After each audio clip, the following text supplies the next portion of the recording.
واقعہ کربلا تاریخ کا دردناک واقعہ ہے۔ یہ اقتدار کی جنگ نہیں تھی، اقدار کی جنگ تھی۔ دو شخصیتوں کی لڑائی نہیں تھی، دو نظریات کا ٹکراؤ تھا۔ یہ حق اور باطل کا معرکہ تھا۔ یزید ظلم کا استعارہ ہے، حسین ابن علی امن کی علامت ہے۔ یزید جبر کا پتلا ہے، حسین صبر کا پیکر ہے۔ یزید اپنی بدطینت فطرت اور اپنی طبع ناہموار کے باعث دنیا پر ذلت و رسوائی، ظلم، جبر، جور و زیادتی کی علامت بن کے ابھرا، اور حسین ابن علی رضی اللہ تعالی عنہ حق و صداقت کا نشان بن کے ابھرا۔ کربلا کے تپتے ہوئے ریگزار میں حسینی اور یزیدی دو کردار سامنے آتے ہیں۔ اقبال نے کہا تھا، موسیٰ و فرعون و شبیر و یزید، ایند و قوت از حیات آید پدید، زندہ حق از قوت شبیری است، باطل آخر داغ حسرت میری است، سرخ رو عشق غیور از خون او، شوخی ای مصرع از مضمون او، تا قیامت قطع استبداد کر، موج خون او چمن ایجاد کر۔ یزید بہدل کی بیٹی محسون کا ناپاک بیٹا تھا، اور حسین محمد عربی کی بیٹی فاطمہ کا شہزادہ تھا۔ یزید دمشق کے اطراف میں سرجون اور جریر، اختل جیسے اوباشوں کے جھرمٹ میں پل کے جوان ہوا۔ حسین کے گھر کا دروازہ مسجد نبوی کے اندر کھلتا تھا۔ یزید نشے میں دھت ہو کر کے نمازیں چھوڑ دیتا تھا۔ حسین کی کربلا کے اندر بھی نماز تہجد قضا نہیں ہوئی۔ یزید ظلم کا دوسرا نام ہے، حسین امن کی علامت ہے۔ یزید نے زندگی میں ایک مرتبہ حج کیا اور شراب کے مٹکے ساتھ لے کے آیا، اور اختل اور دیگر گویوں اور مغنیوں کو اپنے ساتھ رکھا تاکہ سفر آسانی سے کٹے۔ حسین ابن علی نے 25 حج سواری ہونے کے باوجود پیدل کیے۔ یزید حج بیت اللہ کے بعد مدینہ المنورہ آیا اور شراب کی ایک مجلس بپا کی۔ حضرت امام حسین رضی اللہ تعالی عنہ جب وہاں پہنچے تو شراب کی پھیلی ہوئی بدبو کو محسوس کرتے ہوئے فرمایا، یہ بو کیسی ہے؟ تو نشے میں دھت یزید بولا، یہ شام میں بنتی ہے، اور ایک جام منگوایا اور اس کو پیتے ہوئے دوسرا جام حضرت امام حسین رضی اللہ تعالی عنہ کی طرف بڑھاتے ہوئے کہا، ابا عبداللہ لیجئے۔ تو حضرت امام حسین رضی اللہ تعالی عنہ نے فرمایا، میں اس کی طرف دیکھتا بھی نہیں ہوں، اور پھر وہ عشقی اشعار پڑھنے لگا۔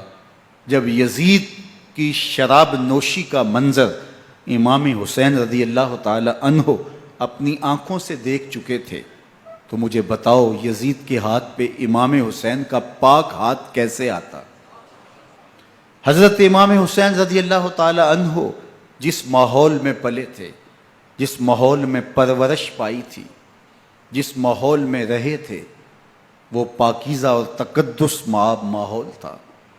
اور یزید کبھی اطراف دمشق میں، کبھی غوطہ میں، کبھی الخضرہ محل میں، اور کبھی کہاں اور کبھی کہاں داد عیش دیتا رہا اور لہو و لعب کے اندر مصروف رہا، اور اس کی زندگی ان چیزوں سے عبارت تھی. وہ محرمات کو حلال قرار دیتا، شراب نوشی اس کی ہڈیوں میں رچی ہوئی تھی، اور شریعت بیضا کا مذاق اڑایا کرتا. اور حسین ابن علی رضی اللہ تعالی عنہ کی دوستیاں جن لوگوں سے تھی وہ عبداللہ ابن عباس تھے، عبداللہ ابن عمر تھے، حضرت عبد الرحمن بن ابو بکر رضی اللہ تعالی عنہ تھے. یزید تو جوا کھیلتا رہا، یزید تو قمار بازی کرتا رہا، یزید تو شراب نوشی کرتا رہا، اور حسین ابن علی مسجد نبوی کے ممبر میں حضور کے پہلوؤں میں بیٹھتے رہے. زمانے نے وہ منظر دیکھا کہ سرخ رنگ کے جوڑے پہنے ہوئے حسنین کریمین حجرہ فاطمہ سے نکلتے ہیں. کم عمری کی وجہ سے کبھی گرتے ہیں کبھی سنبھلتے ہیں، اور آقا کریم خطبہ ارشاد کر رہے ہیں، خطبہ چھوڑ کے حضور نے شہزادوں کو اٹھا لیا. وہ منظر بھی زمانے نے دیکھا. حضرت عبداللہ بن شداد کہتے ہیں کہ حضور سجدے میں تھے اور سجدہ اتنا طویل ہو گیا، ہمیں لگا یا تو وحی کا نزول ہو رہا ہے یا پھر اللہ کا حکم آ گیا اور اللہ کے محبوب کی روح قبض کر لی گئی. لیکن میں نے جب نظریں اٹھا کے ننکیوں سے دیکھا تو کیا منظر تھا کہ حسین ابن علی حضور کی پشت پہ بیٹھے ہوئے اور میرے آقا سجدے کو طول دے رہے ہیں. اللہ اکبر. حسین کے لیے پیغمبر کے سجدوں کو طول دیا جا رہا ہے. حسین ابن علی کبھی ممبر پہ حضور کی اطراف میں بیٹھتے ہیں. وہ منظر بھی دنیا نے دیکھا کہ حضور کے مبارک کندھوں پر حسین ابن علی بیٹھے ہیں اور حضور کی زلفوں کو پکڑا ہوا ہے. تو حضرت عمر رضی اللہ تعالیٰ عنہ دیکھ کے کہتے ہیں واہ واہ کیسی سواری میسر آئی حسین ابن علی کو.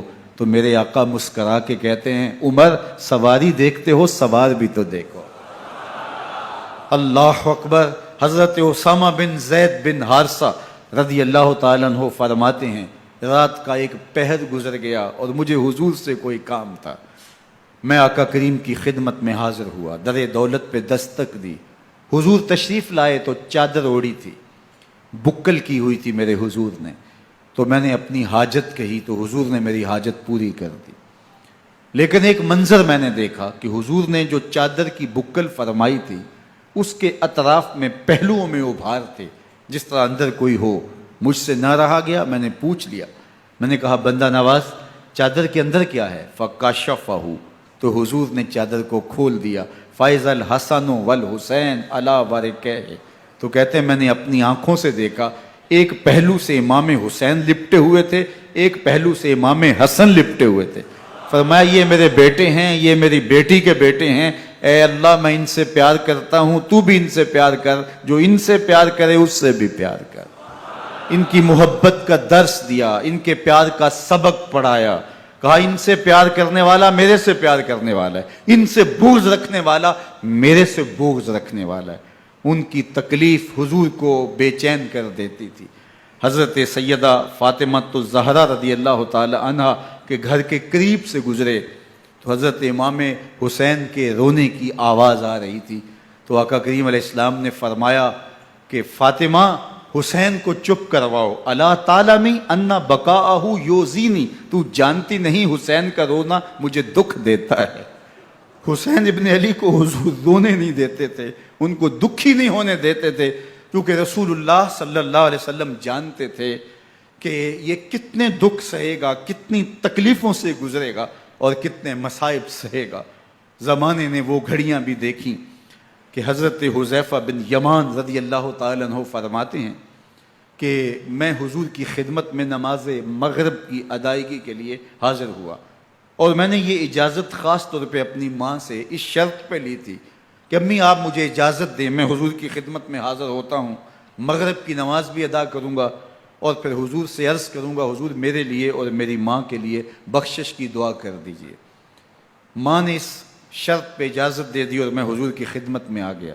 نماز مغرب ادا کی، سلام پھرا تو میرے دل میں آرزو تھی میں حضور سے عرض کروں حضور میرے لیے اور میری ماں کے لیے مغفرت کی بخشش کی دعا کر دیں. لیکن حضور عبادات میں، ذکر میں، نوافل میں ایسے مشغول ہوئے کہ میں آرزو رکھنے کے باوجود بھی عرض نہ کر سکا. خیر نماز عشاء کا وقت ہوا اذان پکاری گئی، حضور مصلی پہ آئے، نماز پڑھی، سلام پھرا، تو میرے دل میں پھر خیال آیا کہ ماں سے ایک نماز کی چھٹی لی تھی، نمازیں بھی 2 ہو گئیں، ماں نے جاتے پوچھنا ہے حضور سے میرے لیے اور اپنے لیے مغفرت کی بخشش کی دعا کروائی تھی، تو کیا جواب دوں گا؟ اور حضور اٹھے اور کاشانہ اقدس کی طرف چل دیے۔ اب میرے دل میں یہ خیال رہ کے آ رہا تھا کہ ماں کو کیا جواب دوں گا؟ میں تو حضور سے بخشش و مغفرت کی دعا کروا ہی نہیں سکا۔ جب حضور چل پڑے تو غیر ارادی طور پہ میں بھی حضور کے پیچھے چل پڑا۔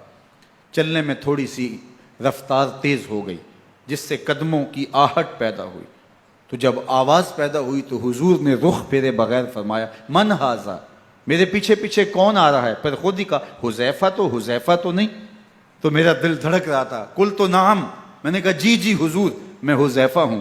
فرمایا ما حاجتوں کا غفر اللہ لک ولامک، کیا کام ہے؟ اللہ تجھے بھی بخش دے، تیری ماں کو بھی بخش دے۔ اب جو کام تھا وہ جنبش لب سے پہلے ہی ہو گیا، یہاں تو لفظوں کا سہارا بھی نہیں لینا پڑتا، وہ بند لبوں کی بولیاں بھی سنتے ہیں۔ اقبال بولا ہے فروغت صبح آثار و دہور، چشم تو بی نندائے ما فی الصدور، تیری نظر تو سینوں کے چھپے راز بھی دیکھتی ہے۔ تو کہا ما حاجتوں کا غفر اللہ لک ولامک، اللہ تجھے بخش دے، تیری ماں کی بھی مغفرت کر دے، کیا کام ہے؟ اب جو کام تھا وہ تو ہو گیا۔ تو میرے حضور نے ارشاد فرمایا حذیفہ سنو، ابھی ایک فرشتہ آیا ہے جو اس سے قبل دھرتی پر پہلے کبھی نہیں آیا، آج پہلی مرتبہ اللہ سے اجازت لے کے 2 کام کرنے آیا ہے۔ ایک تو مجھے سلام کرنے آیا ہے، اور دوسرا خوشخبری دینے آیا ہے کہ آپ کی بیٹی فاطمہ جنتی عورتوں کی سردار ہے، اور حسن اور حسین جنتی جوانوں کے سردار۔ ایک طرف یزید ناپاک میسون کا پلیت بیٹا، اور ایک طرف محمد عربی کا نواسا، فاطمہ کے دودھ کا اثر، علی المرتضیٰ کے خون کی تاثیر، رسول اللہ صلی اللہ علیہ وسلم کے کندھوں پہ بیٹھنے والا۔ ایک دن حضور نے امام حسین رضی اللہ تعالیٰ عنہ کے ہاتھ پکڑ لیے اور ان کے پاؤں اپنے پاؤں پہ رکھے، اور پھر فرمایا بیٹے آگے بڑھو، اور ان کے پاؤں حضور کی پنڈلیوں پہ آئے۔ پھر کہا بیٹے اور آگے بڑھو، حتیٰ کہ ان کے پاؤں حضور کی رانوں پہ آئے۔ پھر فرمایا بیٹا اور آگے بڑھو، تو ان کے پاؤں حضور کے مبارک بطن اقدس پہ آئے۔ پھر بازوؤں کو کھینچ کے اپنے قریب کیا، اور حسین ابن علی کے منہ میں اپنی زبان رکھ دی، اور وہ اس طرح چوس رہے تھے جس طرح کھجور چوسی جاتی ہے۔ تو اللہ کے محبوب علیہ السلام نے حسین ابن علی کو اپنی زبان کا لعاب دہن دے کر کے، وہ شیر رحمت دے کر کے، وہ کوثر و تسلیم سے پاکیزہ تر آب رحمت عطا کر کے ان کی ہمیشہ کے لیے پیاس بجھا دی، تاکہ کل کربلا کے تپتے ہوئے ریگزار میں حسین ابن علی کو پیاس کی شدت تنگ نہ کرے اور پائے استقلال میں لغزش نہ آنے پائے۔ ان نازوں سے پالے ہوئے حسین کو، ان محبتوں سے پالے ہوئے حسین ابن علی کو امتحان بھی اتنے بڑے درپیش تھے۔ یاری تیری سونا پر ازمیشاں تیریاں اگ، سونا پرکھیا جامدہ ہے نال اگاں دے لگ۔ جتنا بڑا شخص ہوتا ہے اتنی آزمائشیں بھی بڑی ہوتی ہیں۔ پیغمبر رحمت کی آغوش میں کھیلنے والا، حجرہ فاطمہ کا جانشین، مصلی رسول کا وارث، منبر رسول صلی اللہ علیہ وآلہ وسلم پر حضور کے مبارک پہلو اور گود میں بیٹھنے والا حسین، حضور کی زبان چوسنے والا حسین، حضور کے کندھوں پہ سواری کرنے والا حسین، آقا کریم علیہ الصلوۃ والسلام کے مبارک سجدے کی حالت کے اندر حضور کی پشت پہ کھیلنے والا حسین، جس حسین کا دروازہ مسجد نبوی کے اندر کھلتا تھا اور یزید کی کرتوتوں کے چشم دید گواہ تھے۔ یزید جب تخت نشین ہوتا ہے تو اسے یہ فکر ہوتی ہے کہ امام حسین، عبداللہ بن زبیر، عبداللہ بن عمر، عبداللہ ابن عباس، یہ میری بیعت کریں، اور وہ ولید بن عقبہ کو لکھتا ہے کہ ہر صورت میں ان کی بیعت لو، اور اگر بیعت نہ دیں تو سختی کرو۔ حضرت امام حسین رضی اللہ تعالی عنہ کو بلاوا آتا ہے کہ آپ کو دارالامارت میں گورنر ہاؤس میں بلایا جا رہا ہے، ولید بن عقبہ کا پیغام آپ کو پہنچتا ہے۔ آپ اس وقت فرماتے ہیں کہ اس وقت جو پیغام پہنچا ہے وہ کسی خطرے سے خالی نہیں ہے، تو کچھ سواروں کو ساتھ لیا، کہا تم دارالامارت کے باہر کھڑے رہنا، اگر میری آواز بلند ہوئی تو اندر آ جانا، ورنہ تم انتظار کرنا۔ آپ اندر گئے۔ ولید بن عقبہ نے مروان کو بھی بلایا تھا۔ مروان بن حکم یہ گورنر مدینہ ولید سے پہلے رہ چکا ہے، تو اس نے مشورہ دیا کہ سختی کی جائے۔ خیر ولید بن عقبہ نے کہا کہ یہ خط ہے، حضرت امیر معاویہ کا انتقال ہو گیا اور یزید تخت نشین ہوا ہے، لہٰذا وہ آپ سے بیعت کا مطالبہ کرتا ہے۔ تو حضرت امام حسین رضی اللہ تعالیٰ عنہ نے فرمایا کہ میرے جیسا شخص یوں چھپ کے بیعت نہیں کر سکتا، اور آپ واپس پلٹے۔ مروان بن حکم نے ولید بن عقبہ کو کہا کہ یہ موقع ہے جانے نہ دیا جائے، اگر یہ نکل گئے تو دوبارہ تم قابو نہیں پا سکو گے، اور انہیں یہیں قتل کر دیا جائے۔ حضرت امام حسین رضی اللہ تعالیٰ عنہ نے یہ بات سن لی۔ کہتے ہیں حضرت امام حسین انہی قدموں کے بل واپس پلٹے اور مروان بن حکم سے مخاطب ہو کے کہا، مروان کیا بول رہا ہے؟ وہ خاموش ہو گیا۔ فرمایا تو جانتا نہیں ہم کون ہیں؟ آنا حسین ابن علی ابن ابی طالب، میں حسین ہوں، میں علی کا بیٹا ہوں، ہمارے گھر میں قرآن اترتا رہا ہے، وحی کا نزول ہوتا رہا ہے، اور یزید فاسق ہے، فاجر ہے، مسلمانوں کا قاتل ہے اور شرابی ہے، میں ڈنکے کی چوٹ پہ یزید کی بیعت سے انکار کرتا ہوں۔ بس حیدری کچھار سے محمدی شیر نکل آیا ہے۔ اب اوسان خطا ہو گئے، راستہ چھوڑ دیا، واپس آئے، سیدہ زینب سے ملے، کہا مدینے کو چھوڑنا پڑے گا۔ کہا بھیا کیا ہوا؟ کہا یزید بیعت لینے پہ مصر ہے اور میں کسی صورت بھی بیعت نہیں کروں گا۔ رسول اللہ کا مدینہ ہمارے خون سے لالہ زار بنے گا، میں نہیں چاہتا کہ حضور کے شہر نور کی حرمت پامال ہو۔ دوستو وہ کیسا منظر ہوگا جب حسین ابن علی نے آخری حاضری حضور کے روضے پہ دی ہوگی۔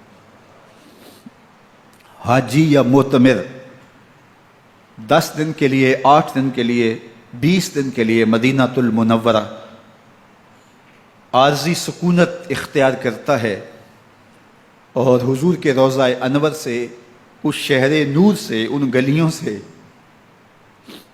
ان بام و در سے ایسا مانوس ہو جاتا ہے کہ جب واپس پلٹ رہا ہوتا ہے ان دعاؤں کے ساتھ کہ دوبارہ آنا بھی نصیب ہو، اور اسے لگتا ہے کہ میں دوبارہ بھی بلایا جاؤں گا، لیکن اس کے باوجود شہر حبیب چھوڑنا قیامت سے کم نہیں ہوتا۔ اعظم چشتی مرحوم آخری بار جب حضور کے روضہ انور پہ گئے تو بیمار تھے، ویل چیئر پہ تھے۔ باب بقی سے باہر نکلے تو خادم سے کہا کہ میری ویل چیئر پیچھے سے کھینچو تاکہ میرا رخ روضہ انور کی طرف رہے، اور وہ پیچھے سے کھینچتا چلا جا رہا ہے، اور جب باب مکہ سے پیچھے جنت البقیع کے قریب سے گنبد خضرا نگاہوں سے اوجل ہونے لگا تو اعظم چشتی مرحوم نے کہا، جاں بدن سے نکلتی ہے اعظم، جاں بدن سے نکلتی ہے اعظم، کوئی آسان ہے مدینے سے جدا ہونا، کوئی آسان ہے مدینے سے جدا ہونا۔ یہ اس شخص کی کہانی ہے جو 10 دن، 5 دن، مہینہ، 2 ماہ وہاں رہتا ہے، اور پھر اس شہر کو چھوڑ کے آنا اس کے لیے آسان نہیں ہوتا۔ اور مجھے بتاؤ کہ حسین جو پیدا مدینے میں ہوا، جس کے گھر کا دروازہ مسجد نبوی کے اندر کھلتا تھا، جو مسجد نبوی کے اندر پرورش پا کے جوان ہوتا ہے اور مدینے کی گلیوں میں کھیلتا رہا، اس حسین ابن علی کے لیے مدینہ چھوڑنا، اور پھر وہ اس بات کا علم اور شعور رکھتے تھے کہ یہ آخری بار حضور کے در پہ حاضری ہے، دوبارہ اس شہر نور میں نہیں آ سکوں گا، تو کیا قیامت ہوگی اور کیا منظر ہوگا۔ محمد بن حنفیہ کے علاوہ خاندان نبوت کے جتنے لوگ تھے ان سب نے شہر مدینہ کو الوداع کہا، اور رات کے موقع میں مدینہ المنورہ کو، مسجد نبوی کو چھوڑ کر کے مکہ کی جانب عازم سفر ہوئے۔ 3 شعبان المعظم کو مکہ المکرمہ پہنچتے ہیں، ادھر کوفیوں کے خطوط آنے شروع ہو جاتے ہیں۔ حضرت امام حسین رضی اللہ تعالیٰ عنہ مسلم بن عقیل رضی اللہ تعالیٰ عنہ کو صورتحال معلوم کرنے کے لیے بھیج دیتے ہیں۔ 40,000 کوفی آپ کے ہاتھ پہ بیعت کر لیتے ہیں۔ ادھر 25 پیدل حج کرنے والے حضرت امام حسین 8 ذی الحج کو احرام باندھتے ہیں، لیکن آپ کو پتہ چلتا ہے کہ حاجیوں کے روپ میں قاتل چھپا دیے گئے، تو آپ اس احرام کو حج کی بجائے عمرے میں بدلتے ہیں اور کوفے کی جانب عازم سفر ہوتے ہیں۔ کائنات والو، ذرا سینے پہ ہاتھ رکھ کے دیکھو کہ یہ کتنا مشکل مرحلہ تھا۔ اس دین کی آبرو کو بچانے کے لیے حضرت امام حسین رضی اللہ تعالیٰ عنہ نے کتنا بڑا قدم اٹھایا۔ آپ کے بہی خواہ، دوست، احباب عبداللہ بن عمر یہ سارے روکتے ہیں، عبداللہ بن عباس کہتے ہیں حضرت نہ جائیے، الکوفی لا یوفی، کوفی کبھی وفا نہیں کرتے، آپ کے والد کو وہاں شہید کیا گیا، لیکن آپ ایک فرض کو نبھانے جا رہے ہیں۔ میرے غم گسارو، میرے مہربانو، نہ روکو مجھ کو جانے دو، مجھے نانے کے دی کی ڈوبتی کشتی بچانے دو، میں جاتا ہوں کہ دنیا پر وفا کا نام رہ جائے، میں رہوں نہ رہوں پر عظمت اسلام رہ جائے۔ میں نہیں جاتا تو نبی کے گھر کی آن جاتی ہے، میں نہیں جاتا تو نبی کے گھر کی آن جاتی ہے، تمہارا دین جاتا ہے میری غیرت ایمان جاتی ہے۔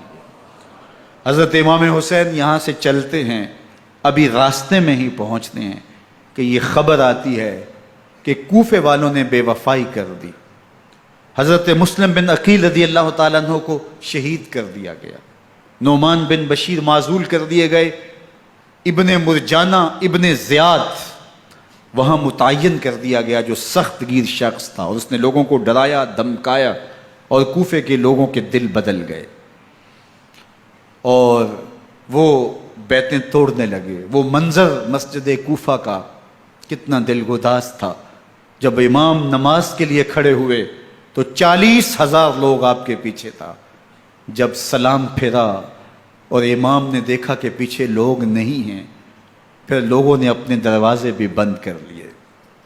رات کی تنہائیاں ہیں اور حضرت مسلم بن عقیل کو کوئی پناہ دینے والا نہیں ہے، لوگوں نے دروازے بند کر لیے کہ کہیں ہمارے گھر میں نہ آ جائیں اور ہم مشقت اور حکومتی تشدد کا شکار نہ ہوں۔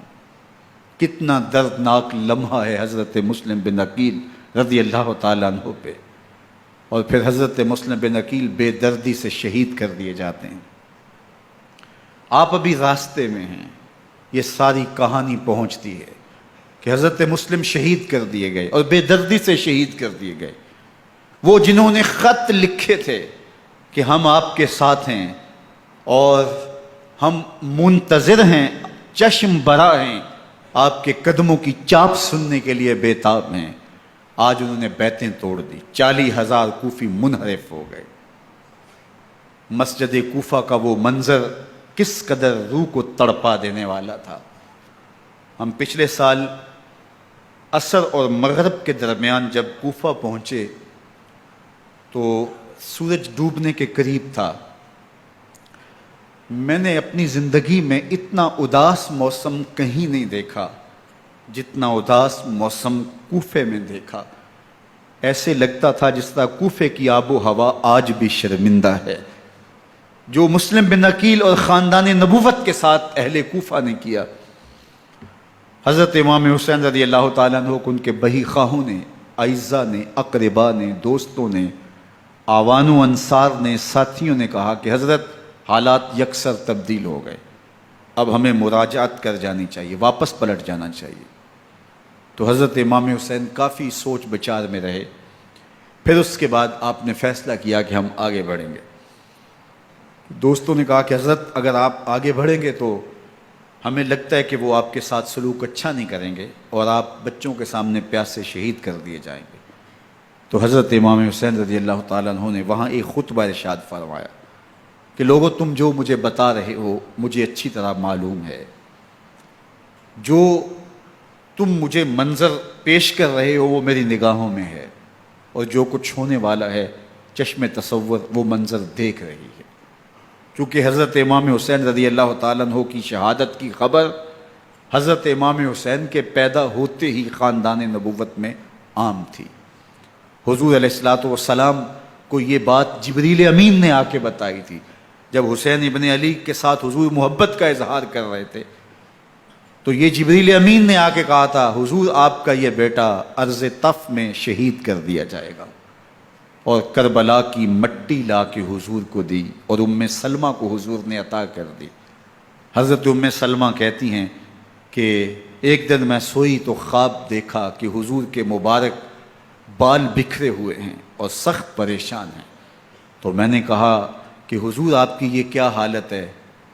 وَبِيَدِهِ قَارُورَةٌ، اور حضور کے ہاتھ میں ایک شیشی ہے، فِيهَا دَمٌ، جس کے اندر خون ہے۔ تو میں نے کہا حضور یہ کیا؟ فرمایا میں قتل گاہ حسین سے آ رہا ہوں اور یہ حسین ابن علی کا خون ہے۔ تو کہا 10 محرم کا دن تھا، دوپہر کا یہ منظر تھا، میں کیلولہ کر کے اٹھی، جب میں نے دیکھا تو وہ شیشی جس میں کربلا کی مٹی رکھی تھی وہ خون بن چکی تھی۔ تو یہ خبر پہلے دی گئی تھی، یہ بتا دیا گیا تھا۔ فرمایا میرے دوستو جو تم مجھے بتاتے ہو میں اس سے بے خبر نہیں ہوں، یہ سب کچھ ہونے والا ہے، لیکن اس کے باوجود میں کیوں جا رہا ہوں؟ تو آپ کا ایک تاریخ ساز جملہ ہے جو کربلا کے فلسفے کو ہمارے سامنے رکھتا ہے کہ یہ اتنا بڑا امتحان کیوں دیا۔ حضرت امام حسین رضی اللہ تعالیٰ عنہ نے فرمایا وَلَكُمْ فِيَّ أُسْوَةٌ، میں اس لیے جا رہا ہوں قیامت تک ظلم، جبر اور ناانصافی کے خلاف کھڑے ہونے والوں کے لیے کوئی نمونہ تو ہو۔ میری زندگی قیامت تک ظلم، جبر اور استحصالی نظام کے خلاف کھڑے ہونے والوں کے لیے نمونہ ہے۔ تو حضرت امام حسین رضی اللہ تعالیٰ عنہ نے حق اور باطل کے درمیان ایک سرخ لکیر کھینچ دی اپنے خون سے۔ اب حق اور باطل کا امتیاز کرنا مشکل نہیں ہے، کوئی باطل پہ اڑا رہے تو الگ بات ہے، لیکن امتیاز کرنا مشکل نہیں ہے۔ حدود بالکل واضح کر دیں۔ اقبال نے یہاں کتنی خوبصورتی کے ساتھ اس مضمون کو نبھایا۔ سرخ رو عشق غیور از خون او، شوخی این مصرع از مضمون او، تا قیامت قطع استبداد کر، موج خون او چمن ایجاد کر۔ ایک جہاں آباد کر دیا، حق اور باطل کی راہیں اجال دی۔ اب لوگوں کو یزید کا چہرہ پہچاننے میں دیر نہیں لگتی، وقت کے ہر یزید کا چہرہ آسانی سے پہچانا جا سکتا ہے۔ یہ معرفت زمانے کو کروائی کس نے؟ حسین ابن علی نے کروائی رضی اللہ تعالی عنہ۔ تو حضرت امام حسین نے فرمایا کہ جو میرے ساتھ ہونے والا ہے میں اچھی طرح جانتا ہوں، لیکن میں اس کے باوجود آگے بڑھوں گا۔ پھر بڑھے اور کربلا میں جا کے خیمہ زن ہو گئے۔ 7 محرم کو پانی بند کر دیا گیا۔ پانی بند ہوا تو کھانا بھی میسر نہیں تھا، لیکن ذکر پانی کا ہوتا ہے اس لیے کہ کھانے کے بغیر انسان کئی دن کاٹ لیتا ہے، لیکن پانی کے بغیر گزر نہیں ہوتی۔ تو فرات کی نہر سامنے اپنی موجوں کے ساتھ چمک رہی ہے، لیکن ایک قطرہ آب بھی آل رسول کو نہیں دیا جا رہا۔ کائنات کے اندر ایسے انوکھے امتحان بھی ہوتے ہیں۔ وارث ہوں ساقی کوثر کے، مالک ہوں حوض کوثر کے، اور بیٹے ہوں ساقی کوثر کے، اور آج ایک بوند پانی کی بھی میسر نہ ہو۔ صبر کا امتحان ہے، عزیمت کا امتحان ہے۔ حضرت امام حسین رضی اللہ تعالیٰ عنہ خیمہ زن ہو گئے۔ 3 دن تک پانی بند رہتا ہے۔ 9 محرم کو رات کی تنہائی میں حملہ آور ہونا چاہتے ہیں، لیکن آپ نے کہا کہ ہمیں اللہ کے حضور عبادت اور ذکر کے لیے وقت دیا جائے۔ ساری رات ذکر میں گزرتی ہے، عبادات میں گزرتی ہیں۔ رات کے اندھیرے میں آپ چراغ بجھا دیتے ہیں۔ آوان و انصار کو کہتے ہیں کہ ان کی دشمنی میرے ساتھ ہے، انہیں میرا خون چاہیے، اگر تم رات کی تاریکی میں نکل جاؤ تو میں تم سے کوئی مواخذہ نہیں کروں گا، اور یہ بھی تمہارا پیچھا نہیں کریں گے، اس لیے کہ ان کا مطلوب تم نہیں ہو، ان کا مطلوب میں ہوں۔ جب چراغ جلایا تو کوئی بھی نہیں گیا۔ مسلم بن نوسجہ کھڑے ہو کے کہتے ہیں حضرت اگر ہمارے بدن کو 70 بار کاٹا جائے اور جلایا جائے اور ہواؤں میں اڑا دیا جائے پھر بھی آپ کا ساتھ نہیں چھوڑیں گے۔ 70 سال کے بوڑھے ہیں حبیب بن مظاہر، کہتے ہیں حضرت آپ کو چھوڑ کے جائیں کہاں، آپ کو چھوڑ کے جائیں کہاں؟ کوئی ساتھ چھوڑنے کے لیے تیار نہیں ہے۔ پیاس ہے، سخت گرمی ہے، کربلا کا ماحول ہے، 72 افراد اور خاندان کی خواتین میدان کربلا میں خیمہ زن ہیں۔ دوسری طرف لشکر اعداء اشقیا 22,000 کی تعداد میں مقابلے میں، ایک روایت 30,000 کی ہے۔ ان صرف 72 پیاسے لوگوں کے لیے اتنے لوگوں کو جمع کرنے کا مقصد خوف زدہ کرنا تھا۔ شرط ہے کہ یزید کی بیعت کر لیں، محاصرے توڑ دیں گے، پانی دستیاب ہوگا، اعزاز و اکرام سے نوازا جائے گا، خزانوں کے منہ کھول دیے جائیں گے۔ لیکن حسین ابن علی کہتے تھے سب کچھ لٹ جائے گا، باطل کے ہاتھ پہ ہاتھ نہیں رکھوں گا۔ اللہ اکبر۔ اب صبح طلوع ہوتی ہے، عاشور کا دن چڑھتا ہے، سورج اپنی پوری تمازت کے ساتھ گرمی برسا رہا ہے۔ آج خاندان نبوت کا امتحان زمانے نے دیکھنا ہے۔ رسول اللہ کا لعاب چوسنے والا اس کے صبر کا آج امتحان ہے، حضور کے کندھوں پہ کھیلنے والے حسین کا آج امتحان ہے۔ اللہ اکبر۔ حسین ابن علی تمام حجت کرتے ہیں میں نے تمہارا کچھ نہیں بگاڑا، میں نے کسی کا خون نہیں کیا، میں نے کوئی زیادتی نہیں کی، تم کیوں میرے قتل کے در پہ ہو؟ تم جانتے نہیں میں کون ہوں؟ میں تمہارے نبی کا نواسا ہوں، رسول اللہ صلی اللہ علیہ وآلہ وسلم کے کندھوں پہ کھیلتا رہا ہوں، حضور کا لعاب چوستا رہا ہوں، اور میں بوسہ گاہ رسول صلی اللہ علیہ وآلہ وسلم ہوں۔ لیکن ان اشقیاء کے دل پر کوئی چیز اثر انداز نہیں ہوتی۔ ایک ہور ہے، اللہ اس کے دل میں نرمی ڈالتا ہے۔ پہلے تو امام حسین کو گھیر کے لے کر کے آتا ہے، لیکن بعد میں وہ قافلہ یزید سے قافلہ حسین کی طرف آ جاتا ہے۔ امام حسین فرماتے تو دنیا میں بھی ہور ہے، آخرت میں بھی ہور ہے، آزادی مل جاتی ہے۔ باقی 22,000 کا لشکر جرار امام حسین کے قتل کے در پہ ہے۔ پھر تاریخ نے خاندان نبوت کا وہ انوکھا امتحان دیکھا۔ حضرت امام حسین کے بچے بالخصوص خواتین پیاس کی شدت میں حلق خشک ہیں۔ حضرت سکینہ تڑپ کے اپنے باپ سے کہتی ہیں کہ مجھے 6 ماہ کے لیے اصغر کی پیاس نہیں دیکھی جا رہی۔ بچے کو ہاتھوں پہ اٹھاتے ہیں اور نہر فرات کے کنارے پہنچ کے فرماتے ہیں اشقیاء سے مخاطب ہو کے تمہارا معاملہ میرے ساتھ ہے، اس 6 ماہ کے بچے نے تمہارا کچھ نہیں بگاڑا، اور چلو بھر کے اس کا حلق سیراب کرنا چاہتے ہیں۔ ایک 2 شاخہ تیر آتا ہے جو حضرت علی اصغر کے گلے کو چیر دیتا ہے۔ راوی لکھتے ہیں کہ وہ عام تیر نہیں تھا، جانوروں کو شکار کرنے کے لیے جو بڑے تیر ہوتے ہیں وہ 2 شاخہ تیر تھا۔ وہ گردن کو کاٹ دیتا ہے، خون بہنے لگتا ہے، گردن لٹک جاتی ہے۔ حضرت امام حسین وہ بہتا ہوا خون اپنے چلو میں لیتے ہیں اور آسمان کی طرف اچھال کے کہتے ہیں مالک حسین کی یہ قربانی بھی قبول فرما۔ یہ تماشا لبے بام نہیں ہے۔ بچہ بیمار ہو، ڈاکٹر جواب دے دیں، ماں باپ کے ہاتھ پھول جاتے ہیں، زندگی کی سانسیں ابھی چل رہی ہوتی ہیں، لیکن ڈاکٹر کہے کہ یہ میرے بس کا روگ نہیں ہے، کہیں اور لے جاؤ، تو زندگی کا لف و نشر غیر مرتب ہو جاتا ہے۔ میں سلام پیش نہ کروں حسین ابن علی کو، 6 ماہ کا علی اصغر ہاتھوں میں دم توڑتا ہے، گردن لٹک جاتی ہے، خون بہہ رہا ہے۔ اب خیموں کی طرف بڑھ رہے ہیں لیکن زبان پہ شکایت نہیں ہے، کہتے ہیں مالک حسین کی یہ قربانی قبول کر لے۔ اب خیموں کی طرف آنا، شہر بانوں ام رباب سیدہ زینب حضرت سکینہ سلام اللہ علیہا کا سامنا کوئی آسان کام نہیں تھا، لیکن حسین ابن علی آتے ہیں، شہزادے کو یہاں خیموں کے قریب رکھ کے کہتے ہیں کہ یہ حوض کوثر سے سیراب ہو گیا ہے۔ اللہ اکبر، کوہرام مچ جاتا ہے خیموں کے اندر، کیا منظر ہوگا اور ان کو کن الفاظ کے پیرائے میں ڈھال کر کے ان کیفیات کو بیان کیا جا سکتا ہے جو اہل بیت کے خیموں کے اندر علی اصغر کی شہادت کے بعد کا منظر رقم ہو رہا ہوگا۔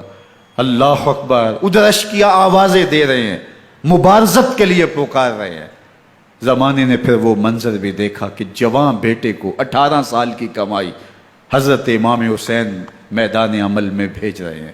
وہ علی اکبر جو حسین کا نور نظر ہے، آنکھوں کا قرار ہے، دل کی تسکین ہے۔ اور پھر حضرت علی اکبر جب گھوڑے کی زین سے فرش زمین پہ گرتے ہیں تو باپ کو آواز دیتے ہیں، اور حضرت امام حسین جو ہے وہ آگے جا کے بیٹے کی لاش اٹھاتے ہیں۔ اللہ اکبر، 18 سال کے بیٹے کی لاش کو کندھوں پہ اٹھا کے خیموں تک لاتے ہیں اور ہاتھ پھیلا کے کہتے ہیں مالک حسین کی یہ قربانی بھی قبول فرما۔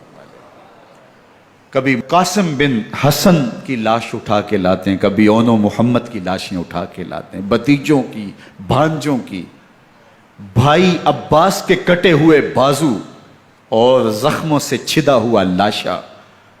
کیا کیا قیامتیں تھیں جو اس کربلا کے ایک میدان کے اندر نہیں توڑی گئیں۔ حضرت امام حسین پر دکھ پہ دکھ، تکلیفوں پہ تکلیفیں، اب 71 لاشیں اٹھا کے خیموں تک پہنچا چکے، اور ادھر مبارزت کی دعوت دی جا رہی، آؤ میدان عمل میں آؤ، اب دیر کیوں کر رہے ہو۔ رسول اللہ کا حرم، رسول اللہ کی شہزادیاں جو نازوں میں پلی تھیں، وہ کلیاں جو شبنم کا بوجھ بھی گوارا نہیں کر سکتی تھی، آج مصیبتوں کے پہاڑ ٹوٹ گئے۔ حضرت امام حسین کبھی شہربانوں کو، کبھی ام رباب کو دلاسا دیتے ہیں، کبھی حضرت زینب کو کہتے ہیں۔ حضرت زینب کربلا کے اس میدان کے اندر بڑے حوصلے کے ساتھ اپنے بھائی کے ساتھ کھڑی رہی، اپنے 2 بیٹے راہ خدا میں پیش کیے، ان کی لاشیں وصول کی، لیکن زینب جس جرأت کے ساتھ، جس پامردی کے ساتھ اس سارے منظر کو حوصلے کے ساتھ سہتی رہی، وہ یقیناً حوصلہ سیدہ زینب سلام اللہ علیہا کا ہی ہے۔ لیکن یہ وہ منظر تھا کہ زینب کا دل بھی ڈول گیا جب حسین ابن علی گھوڑے پہ بیٹھنے لگے، اور ان کو گھوڑے میں بٹھانے والا کوئی نہیں تھا، اور جو بھی سوار جاتا پھر واپس اس کی لاش ہی آتی اور حسین ابن علی لے کے آتے۔ آج حسین ابن علی جا رہے ہیں، زندگی کا سارا سرمایہ لٹ رہا ہے، حضرت زینب سلام اللہ علیہا سنبھل نہیں رہی۔ حضرت امام رضی اللہ تعالیٰ عنہ اٹھے اور آپ نے حضرت زینب کو صبر کی تلقین کی اور کہا کہ صبر ہی بہترین ذریعہ ہے اور اللہ کی قربت کا ایک بہترین سبب ہے، اور ان کو صبر کی تلقین کرتے ہوئے فرمایا کہ میرے بعد تم نے اس ذمہ داری کو سنبھالنا ہے، اور ان مخدرات اسلام کی، ان شہزادیوں کے پردے کی تم نے حفاظت کرنی ہے۔ اور پھر گھوڑے کی زین کس کے امام حسین لشکر اشکیا کی طرف بڑھتے ہیں۔ اب خیموں سے سسکیوں کی آواز آ رہی ہے، ان کا سردار، ان کا تاجدار آج سب کو چھوڑ کے کربلا کے میدان کی طرف بڑھ رہا ہے۔ جرم کیا کیا، قصور کیا کیا، اس نے کیا زیادتی کی کہ آج نیزوں اور انیوں کے مقابلے میں 22,000 کا لشکر حضرت امام حسین پہ ٹوٹ پڑتا ہے۔ آپ پھر اتمام حجت کرتے ہیں، میں نے کسی کو قتل نہیں کیا، خون ناحق نہیں بہایا، میرے خون کے درپے کیوں ہو، اپنی آخرت کیوں برباد کرتے ہو، تم جانتے نہیں میں کون ہوں، میں تمہارے نبی کا نواسا ہوں۔ لیکن ابن زیاد کہتا ہے مقابلے میں آؤ۔ پھر حضرت امام حسین رضی اللہ تعالیٰ عنہ مقابلے میں آتے ہیں، اور جب گھوڑے کو ایڑ لگا کے دشمن اشقیاء پہ ٹوٹتے ہیں تو پھر ایسا منظر ہوتا ہے کہ وہ بھیڑ بکریوں کی طرح آگے بھاگتے ہیں۔ 71 زخم کلیجے پہ لیے شجاعت کا یہ پیکر جب میدان میں آتا ہے، آواز آتی، یہ کون ذی وقار ہے، بلا کا شاہ سوار ہے، لباس ہے پھٹا ہوا غبار سے اٹا ہوا، تمام جسم نازنی چدا ہوا کٹا ہوا، یہ نبی کا نور عین ہے، یہ بالیقین حسین ہے، یہ حسین ابن علی ہے رضی اللہ تعالیٰ عنہ۔ پھر چاند بادلوں میں گھر جاتا ہے، شامی غنڈے تیر برساتے ہیں، تلواروں سے آپ کے بدن پر ضربیں لگاتے ہیں اور نیزوں سے آپ کے بدن کو پرو دیتے ہیں۔ جب آپ کا پیراہن بعد میں اتارا گیا تو آپ کے پیراہن میں 122 سوراخ تیروں کے تھے، 33 زخم تلواروں کے اور 34 گھاؤ نیزوں کے تھے۔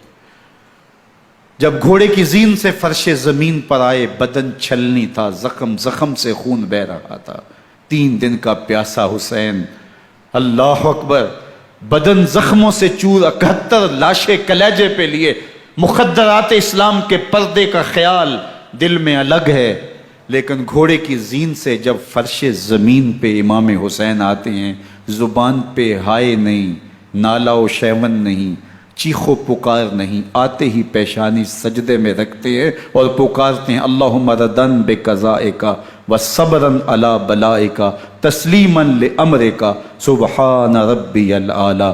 مالک گھر لٹا کے، بچے لٹا کے، خاندان سب کچھ قربان کر کے، اپنے بدن کو زخموں سے چھلنی کروا کے، تیروں اور نیزوں کی انیوں سے اپنے آپ کو زخمی کروا کے، تیرے حضور سر جھکا کے یہ اقرار کرتا ہوں کہ حسین تیری تقدیر پہ راضی ہے، مالک تو بھی بتا، تو بھی حسین پہ راضی ہوا ہے کہ نہیں ہوا۔ آواز آ رہی ہے، اس پیاسے پر علی شیر خدا کو ناز ہے، اس نواسے پر محمد مصطفیٰ کو ناز ہے۔ اوروں نے بھی سجدے کیے پر اس کا عجب انداز ہے، اس نے وہ سجدہ کیا جس پر خدا کو ناز۔ حسین ابن علی رضی اللہ تعالیٰ عنہ کا سر انور دستے قاتل نے تب کاٹا جب وہ سجدے میں جھکا ہوا تھا۔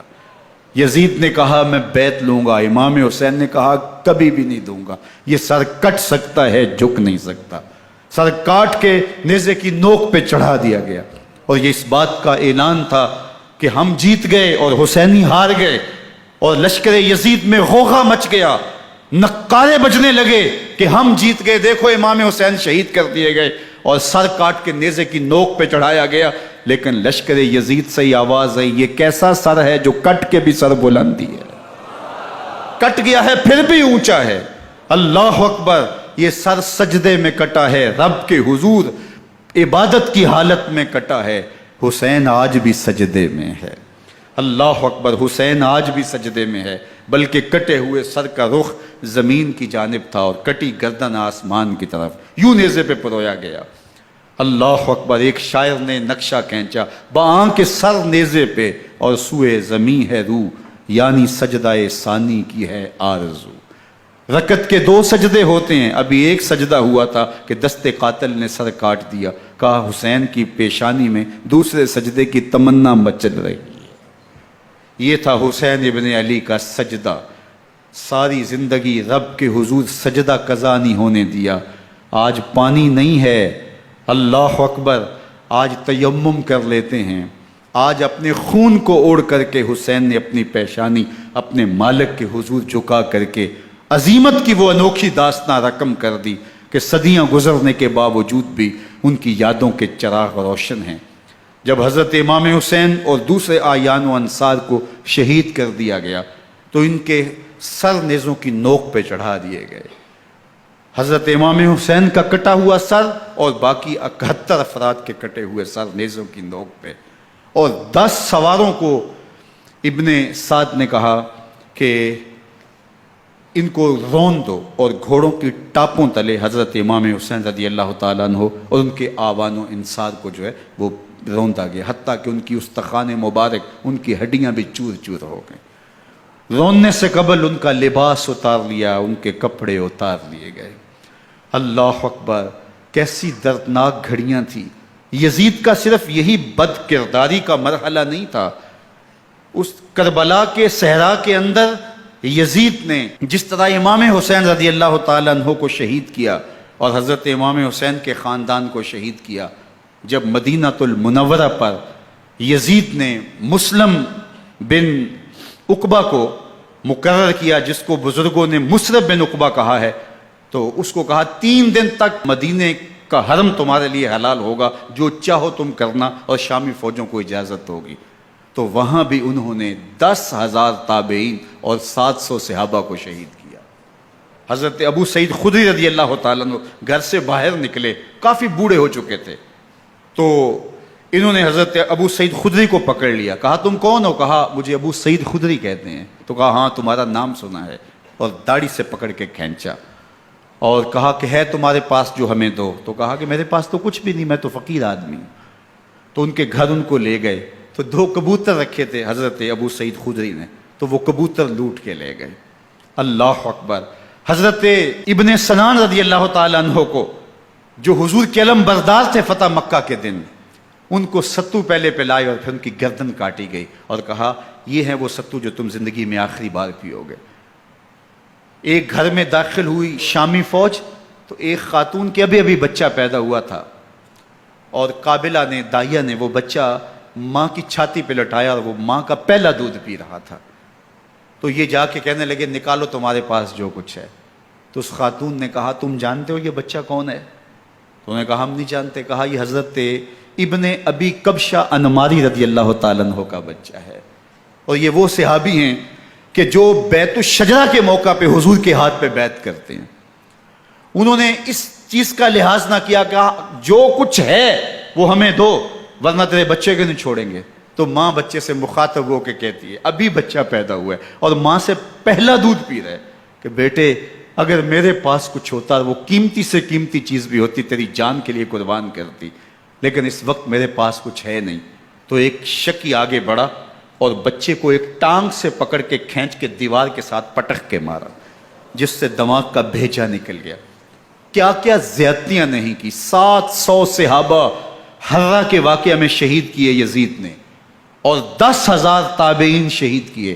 مسجد نبوی میں ممبر رسول کے ساتھ گھوڑے باندھے، اور وہ ممبر رسول اور مصلی رسول کے قریب لید کرتے رہے۔ حضرت سید عبد المسیب فرماتے ہیں میں نابینا تھا اور حضور کے روضہ انور کے پاس بیٹھا تھا، اور یزید کے سپاہی آتے، جو بھی مسجد میں نظر آتا پکڑ کے لے جاتے، مجھے نابینا سمجھ کے چھوڑ دیتے، لیکن میں پریشان تھا کہ ظہر کا وقت ہوگا، عصر کا وقت ہوگا، مغرب عشاء کا وقت ہوگا، نہ اذان، نہ اقامت، نہ جماعت، تو کیسے مجھے پتہ چلے گا کہ نماز کا وقت ہو گیا، اور کیسی میری نمازوں کا کیا بنے گا؟ میں اس فکر میں بیٹھا تھا۔ لم ازل اسمع الاذان والاقامت من قبر رسول اللہ صلی اللہ علیہ وآلہ وسلم۔ فرماتے ہیں جب بھی پھر نماز کا وقت آیا، گنبد خضرا سے اذان کی بھی آواز آئی، اقامت کی بھی آواز آئی۔ 3 دن تک مسجد نبوی کے اندر گھوڑے بندے رہے، اور مدینہ کی حرمت پامال کی۔ مدینہ کے گھروں کے اندر یہ بدکماش داخل ہوئے، اور جو بدکاریاں انہوں نے کی، کلیجہ منہ کو آتا ہے۔ 1002 شیزائیں ان بدکاروں کی بدکاریوں کی وجہ سے کنواری حالت کے اندر حاملہ ہوئی۔ 3 دن تک مدینے کا حرم انہوں نے پامال کیا، اور پھر مکہ المکرمہ میں کعبۃ اللہ پر گولے برسائے، اور کعبہ کا غلاف جل گیا۔ وہ تو یزید مر گیا، اور حضرت عبداللہ ابن زبیر رضی اللہ تعالیٰ عنہ نے اپنی خلافت کا اعلان کیا۔ یزید کے یہ کرتوت تھے، ادھر اہل مدینہ کو ستایا، ادھر اہل مکہ کو ستایا، اور رسول اللہ صلی اللہ علیہ وسلم کے خانوادے کی بے حرمتی اور توہین کی۔ نہ صرف انہیں قتل کیا گیا، ان کی لاشوں پہ گھوڑے دوڑائے۔ ابن سعد اور شمر جو ہے وہ خیموں میں داخل ہوا، اور مخدرات اسلام کی چادریں چھیننے کی کوشش کی۔ حضرت زینب سلام اللہ علیہ نے مخاطب ہو کے کہا ہمارے چہرے کے رکھوالے چلے گئے ہیں، ظالم تو خیال نہیں کرتا ہم رسول اللہ کی بیٹیاں ہیں۔ حضرت شہربانو، حضرت زین العابدین اور حضرت زینب سلام اللہ علیہم، ان تینوں کو ایک اونٹ پہ باندھا گیا، اور باقی اونٹوں پہ باقی سادات کو، حضور کی شہزادیوں کو باندھا گیا، رسیوں میں جکڑا گیا، اور اونٹوں پہ باندھ کر کے کوفے کی جانب آگے آگے شہیدوں کے سر چل رہے ہیں، اور پیچھے یہ قافلہ چل رہا ہے۔ اور جب یہ قافلہ وہاں سے گزرا جہاں لاشیں پڑی تھیں، امام زین العابدین 14 سال کے تھے اور بیمار تھے، اور ان کا حوصلہ نہ ہوا، وہاں غشی ان کے اوپر آنے لگی، اور وہ منظر ابن کثیر نے، باقی لوگوں سب نے لکھا ہے کہ پھر جب ان کی یہ حالت ہوئی تو پھر سیدہ زینب سلام اللہ علیہ، جنہوں نے ابھی تک بڑے حوصلے کے ساتھ ساری مشکلات کا مقابلہ کیا تھا، اب ان کے بندن ٹوٹ گئے اور آنکھوں سے آنسو بہنے لگے، اور سیدہ زینب نے امام حسین رضی اللہ تعالیٰ عنہ کی لاش پہ کھڑے ہو کے، اور وہ روندی ہوئی لاش، ٹوٹی ہوئی ہڈیاں، اور وہ برینا بدن، کٹا ہوا سر نیزے کی نوک پہ، اور لاش یہ پڑی ہے، تو حضرت سیدہ زینب نے مدینے کی طرف منہ کر کے جو ہے وہ حضور سے فریاد کی، یا محمد آہو، یا محمد آہو، ھذا حسین بالآراء مزمل بالدماء، یا محمد آہو بناتوں کا سبایا۔ یا رسول اللہ، اے پیارے آقا، یا جد آہو، اے ہمارے نانا محترم، یہ دیکھیے آپ کا حسین پڑا ہوا ہے، بدن سے کپڑے اتار لیے گئے، خاک ہوائیں اڑا رہی ہیں، اور اس کے اوپر چادر جو ہے وہ مٹی کی پڑ گئی ہے۔ حضور آپ کی اولاد کاٹ دی گئی، اور پھر کہا بناتوں کا سبایا، حضور دیکھیے آپ کی بیٹیوں کے ہاتھ باندھ دیے گئے ہیں، اونٹوں پہ کس دیا گیا ہے، سر شہیدہ آگے آگے چل رہے ہیں، اور حضرت سیدنا امام حسین کا آگے آگے سر ہے۔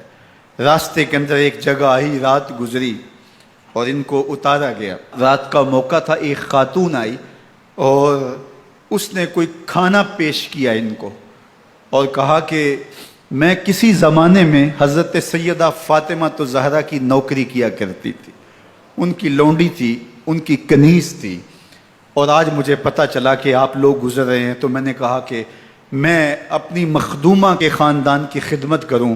اور پھر اس نے کہا کہ اس وقت سیدہ کی گود میں ایک 6-7 ماہ کی بچی تھی جس کو زینب کہا کرتے تھے، تو سیدہ زینب نے کہا کہ اماں اگر پہچانتی ہو تو وہ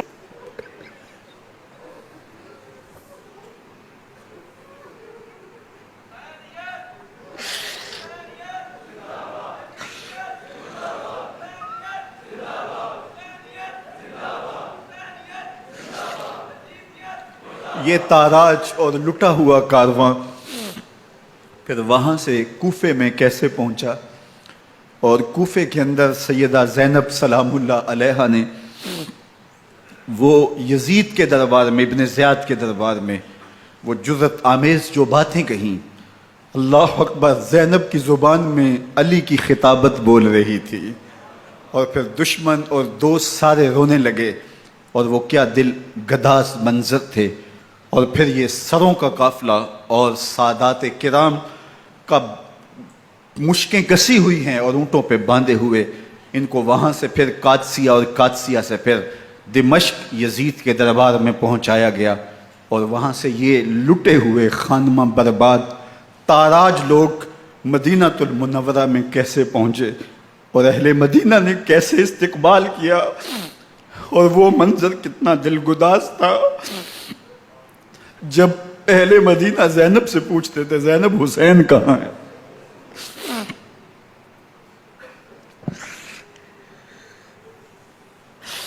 بے مروت بے وفا تیرا بھی کیا افسانہ ہے، جس نے اپنی ہی شمع کو گل کیا تو وہ پروانہ ہے۔ اپنے پیغمبر کے شہزادوں کو اور اپنے پیغمبر کی شہزادیوں کو جو دکھ اس امت نے دیے، یہ کائنات کی ایک انوکھی داستان ہے۔ اللہ ہمیں اسوہ شبیری پہ عمل کی توفیق عطا کرے اور ان کے نقوش پاک کی برکتیں دے، اہل بیت کی محبت ہماری روحوں میں جذب کر دے، اور جس عظیمت کے ساتھ، جس حوصلے کے ساتھ انہوں نے دکھوں کو جھیلا، جو دہکتی آگ کے شعلوں پہ سویا وہ حسین، جو جواں بیٹے کی میت پر نہ رویا وہ حسین، جس نے سب کچھ کھو کے کچھ نہ کھویا وہ حسین، مرتبہ اسلام کا جس نے دوبالا کر دیا، خون نے جس کے دو عالم میں اجالا کر دیا، جو کہ سوزے غم کو سانچے میں خوشی کے ڈھال کے مسکرایا موت کی آنکھوں میں آنکھیں ڈال کے۔ اے حسین ابن علی تم پر سلام، نازش آل نبی تم پر سلام۔ ذرا میرے ساتھ یہ پڑھ لیجئے، اے حسین ابن علی تم پر سلام، نازش آل نبی تم پر سلام، تم پہ لاکھوں رحمتیں لاکھوں سلام، اے شہیدان محبت کے امام، لالا گوں لالا بدن لالا کفن، اے چمن اندر چمن اندر چمن، زندگی ہی زندگی تیری